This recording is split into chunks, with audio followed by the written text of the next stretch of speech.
So Joanna, here we are, the next record.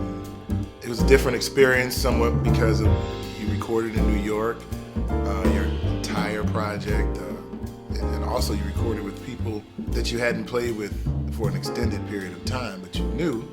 So how do you feel about all of that now after this record is over? Just the entire experience, well, the recording process of the record. It was different. I mean, I was definitely out of my comfort zone. This was the first project that someone else produced, so I wasn't the one in control. Who was that someone else? That would be OE. So, I mean, I think you know that was a challenge for me, sort of handing the reins. But then there were times where I was really grateful that I wasn't the one sort of dealing with all of it. Yeah. But no, I mean, I loved the energy of the musicians that were there. I loved, that they did bring something different. I had obviously an idea of what I wanted, and I got that plus. And so that was an incredible thing, especially considering the repertoire that I wasn't really performing so much. So they really enlivened those songs that were just very personal to me. Now, a lot of people sometimes think when somebody produces, they bring people to the bandstand that you have no experience with. But I do know that you had a chance to play with Obed and Lucas, actually, on a few different occasions. Once I think we played at Deerhead Inn, and then we put something together. The DVD. The DVD. Oh, DVD with Lucas. So playing with Obed in the studio, Donald too. Yeah. Playing with both of those drummers, what did you enjoy about playing with Donald, and what did you enjoy about playing with Obed that was just, I guess, either different or a new experience? One of the things was just in terms of like putting the rhythm section together, it all kind of stemmed from our connection, musically, the way that we play together. I mean, that was sort of for me what inspired the whole idea for the record, was because a lot of it was me not really getting the feels that I wanted on the tunes. So it was that one day that you came over here with Dawn, and we were just like playing around, and we started working on Overjoyed, and there was music. something. No, I'm just. Go ahead. And then, yeah, so then you understood where I was coming from, and that's the reason why I knew that you would be the one who would help me sort of fulfill that vision that I had. So, in terms of putting the personalities together, that was, I respected everybody's playing individually. I wasn't really sure how it was all going to work together. I mean, we did that rehearsal with Obed and Vicente, and, it felt great. In terms of those drummers specifically, I think that we tried to select tunes specifically for the personalities. Right.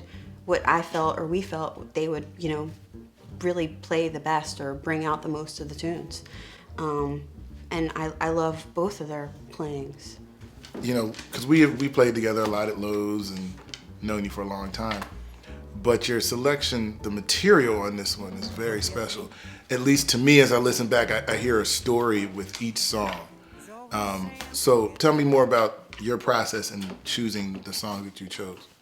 I think what's different about this record than other records that I've done is that even though I didn't write these tunes, I feel as connected to them as if I had. Mm-hmm. So there's just something about, life experience. You just relate to things differently. But, I think a lot of songs, could be about love or could be about breakup or sadness. But, it's really understanding like the subtle shadings of the emotions that I connected with these. So these were personal songs for me. They were songs that I related to, and they were not songs that I was performing because they were almost songs that I sang to myself as part of my own like healing process, if you will. So it was just it's a very personal record for me.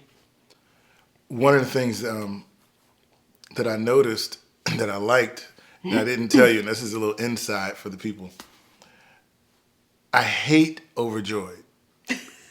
Now I'm just telling you that And the thought of putting it on a record was just like, oh Lord. And I still kind of felt like that after we recorded the record. I'm like, if anything goes, Overjoy's got to go. Really? That's how I felt for a really long time. And then I noticed when I would tell anybody, just, hey, yeah, we did this. What tunes you do? We did Overjoy.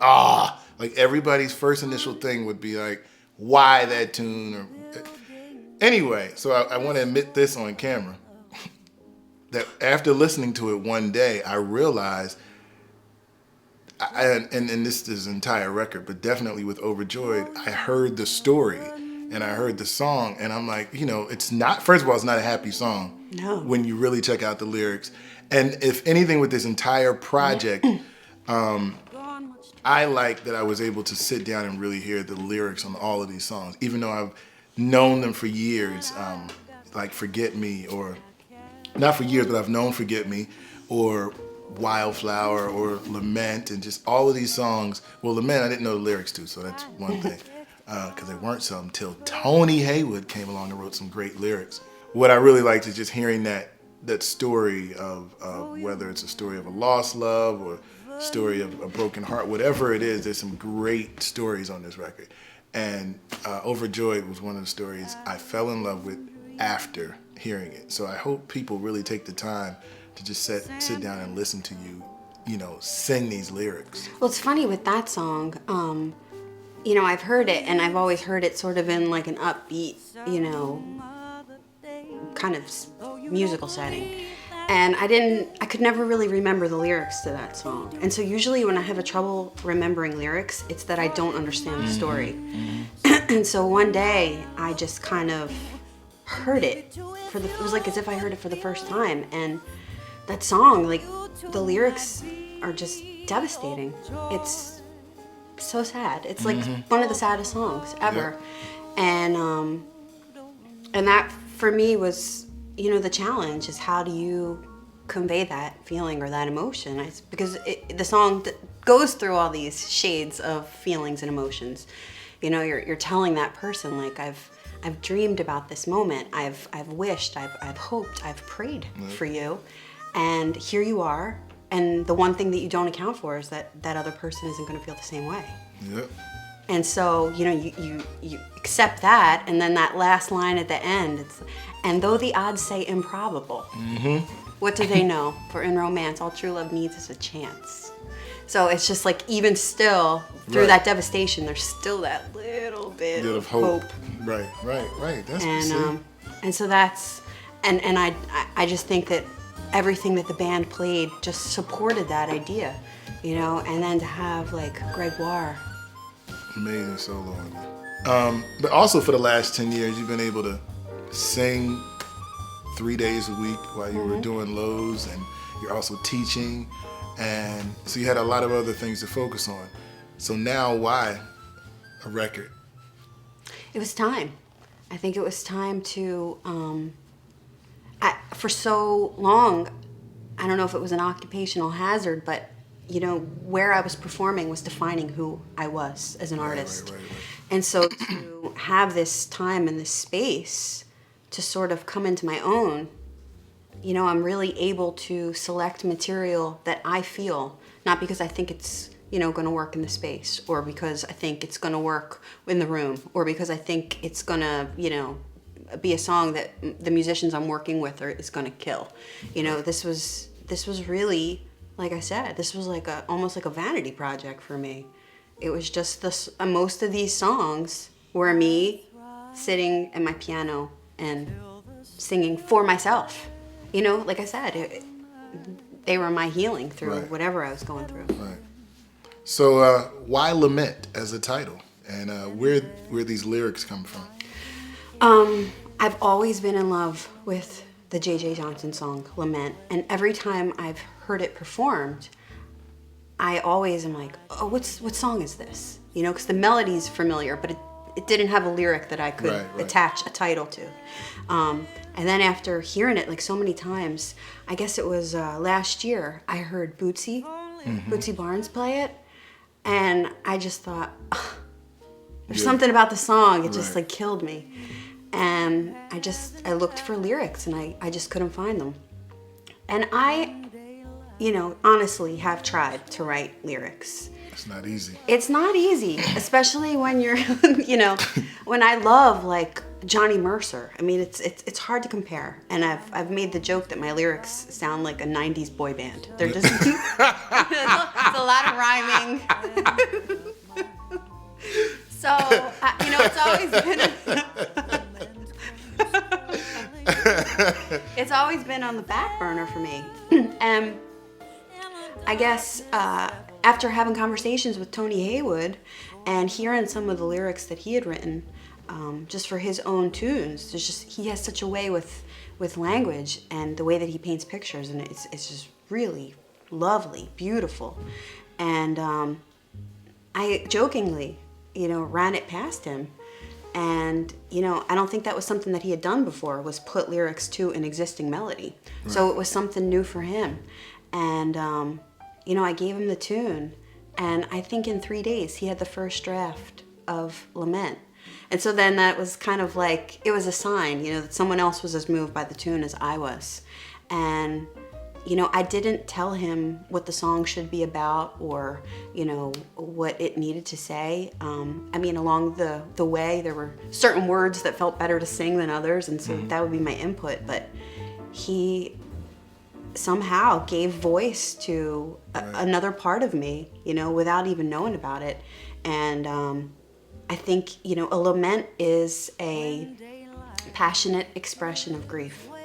And I think you kind of look at all of the songs on the record, and there's sort of an underlaid melancholy, an underlaid darkness to it. And it just felt right to sum everything up with that. And what I love about it is, because I'm not writing tunes on my own, I don't often get opportunities to deliver a lyric for the first time. Right. So that gave me a chance to really, I had no other reference for the song, to just really pour myself into it. Something else that I was so glad and happy to be a part of was a reunion of some sorts. You went to the Creative and Performing Arts High School in Philadelphia, which a lot of people have come out of. But there were 4, am I right? 3 Kappa graduates on your record. It was McBride, yourself, and then we had a chance to reconnect with Bilal on a tune called Wildflower. Why that tune? How was it with Bilal and just that whole environment on that day? Wildflower was actually a song that, it was the newest song for me on the record. And it was one day I was at the hotel and I was setting up my sound equipment, and Byron Landon was on the gig. And he's setting up the drums and he's singing on top of his lungs. And I was like half listening. I didn't want him to know I was listening because I didn't want him to stop, So I waited for him to get through the whole song, and I was like, wow. The lyrics, I was trying to understand what the song was about. So I said, Wookie, can you sing that again for me? And he was, he's like, okay. I said, what song is that? He's like, it's a song by New Birth. I said, can you sing it again? And he said, yeah. And I couldn't hear him. So I said, let's go outside. So he went outside and he sang it in my ear. He sang the entire song. And I was like, wow. And to me, the song spoke of one thing. And so that's just what it meant to me. So I went back and I listened to all the versions, and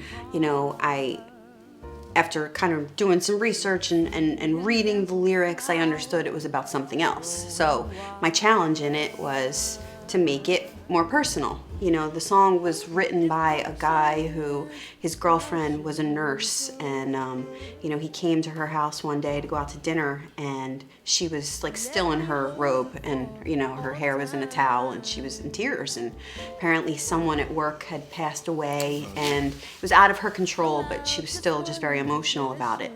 And so, he consoled her, and she said, I'm gonna go in and I'm gonna get changed and we'll go. And he said a half an hour went by, and he opened up the bedroom door and she was passed out asleep. So he just kind of tucked her in and left. And, so the song was sort of about, just the woman and a woman's heart. And I just took it as being more personal, as if, my subconscious was somehow talking to other people in my life, giving them sort of like an inside. Right. To you. Bird's eye view. You know what I'm saying? So, she's faced the hardest times you can imagine, and many times her eyes fought back the tears. And when her youthful world was about to fall in, each time her slender shoulders bore the weight of all the fears, and a sorrow no one hears still rings in midnight silence in her ears. So let her cry, she's a lady. Let her dream, she's a child. And let the rain fall down upon her. She's a free and gentle flower, growing wild. I can hear Whoopi singing that in the air. Yeah, oh yeah. Free and gentle flower. And he can sing. He can sing. So the one part that didn't make sense for me to sing was, and if by chance I should hold her, let me hold her for all time. It just seemed like that would be someone else singing that part. So that's when the idea for the duet came in. And I said to you, this needs like a soulful male voice. And so, we're like, blah. And,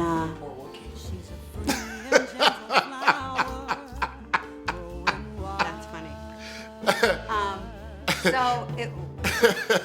What's cool about it is when I went to Performing Arts High School and I was 14, that school was like, I call it the island of misfit toys, because all of us just could not fit in our respective schools, So it's like when we got to high school, it was just like, oh my God, it was like kindred spirits everywhere.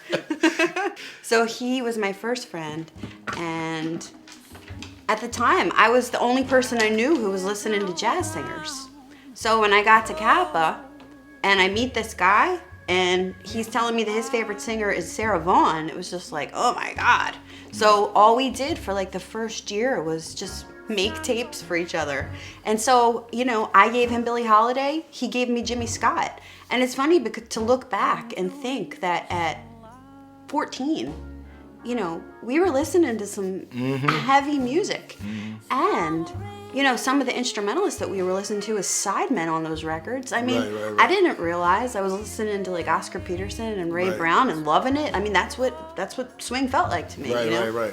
Yeah, so to be able to, grow up and we've all done our respective things, but then to come together and sort of collaborate on something was really thrilling. And it was cool too, because when we were in the studio and I recorded Do It Again, Bilal was in the booth and he said, what tune is next? And I said, Do It Again. And he was like, Nancy Wilson's Do It Again?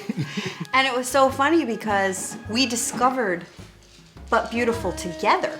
Right. And we fell in love with that record. I mean, we would sit with the liner notes and just sing it over and over and over again. And the first concert that we saw, was Nancy Wilson. I remember seeing it at the Bellevue, he and I. So it was just cool to have somebody who could go back 20 years with you and know your reference for things. So it was just a nice feeling. And then, as far as McBride, it's funny, but there were two. I had been listening to just singers for years, and there were two instrumental records that were my first records that I bought. One was Roy Hargrove, Tenors of Our Time. She's fine. And then Get Into It. Yeah. And it's ironic. I mean, and I remember him coming to Kappa and doing a master class and just being so gracious and just really cool to all of us. And so again, to come 20 years later and to be able to collaborate with those people was an incredible, thrilling, thing for me, because I respected them from when I was 14. And that goes along with one of the final things I want to say, like the spirit in the room. There was so much love. Yeah.